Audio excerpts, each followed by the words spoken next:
டிஎன்பிஎஸ்சிலேருந்து புதிய ஒரு வேலைவாய்ப்பு வந்து அறிவிச்சிருக்காங்க.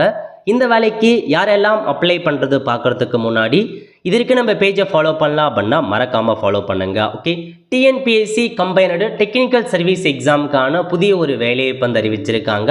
மொத்தமாக 76 வேக்கன்சி கொடுத்துருக்காங்க. பதவியை பொறுத்த வரைக்கும் account officer, assistant director of agriculture, assistant மேனேஜரில் சீனியர் அக்கௌண்ட்ஸ் ஆஃபீஸர், இந்த மாதிரி பல வகையான பதவி கொடுத்துருக்காங்க. மொத்தமாக 14 போஸ்டிங்கும் 76 வேக்கன்சியும் அறிவிச்சிருக்காங்க. அதாவது பென்ஷன் டிபார்ட்மெண்ட், டிஎன்எஸ்டிசி, போக்குவரத்து துறை, எம்டிசி, எஸ்சிடிசி, சிபிஎஸ், அக்ரிகல்ச்சர் போன்ற பல துறைகளிலிருந்து வேலையை வந்து கொடுத்துருக்காங்க. இந்த வேலைக்கு அப்ளை பண்ணுறதுக்கான வயது வரம்பை பொறுத்த வரைக்கும் மினிமம் 21 வயசு வந்து கம்ப்ளீட் ஆகிருக்கணும். அதிகபட்சமாக பிசி, எம்பிசி, டிஎன்சி, எஸ்சி, எஸ்டிக்கு நோ மேக்ஸிமம் ஏஜ் லிமிட் கொடுத்துருக்காங்க. எவ்வளோ ஏஜ் வரைக்கும் வேணாலும் அப்ளை பண்ணலாங்க.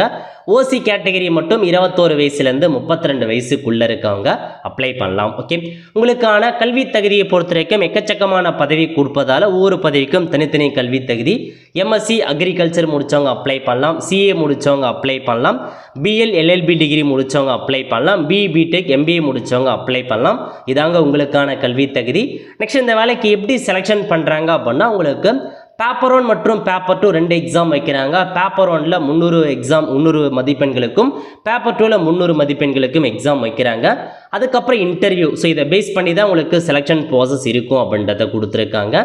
ஸோ செக் பண்ணிவிட்டு அப்ளை பண்ணுறவங்க ஆன்லைன் மூலமாக அப்ளை பண்ணிக்கோங்க. அப்ளை பண்ணுறதுக்கான கடைசி தேதி என்ன அப்படின்னா 20/1/2026. அதுக்குள்ளே இந்த வேலைக்கு அப்ளை பண்ணிக்கோங்க.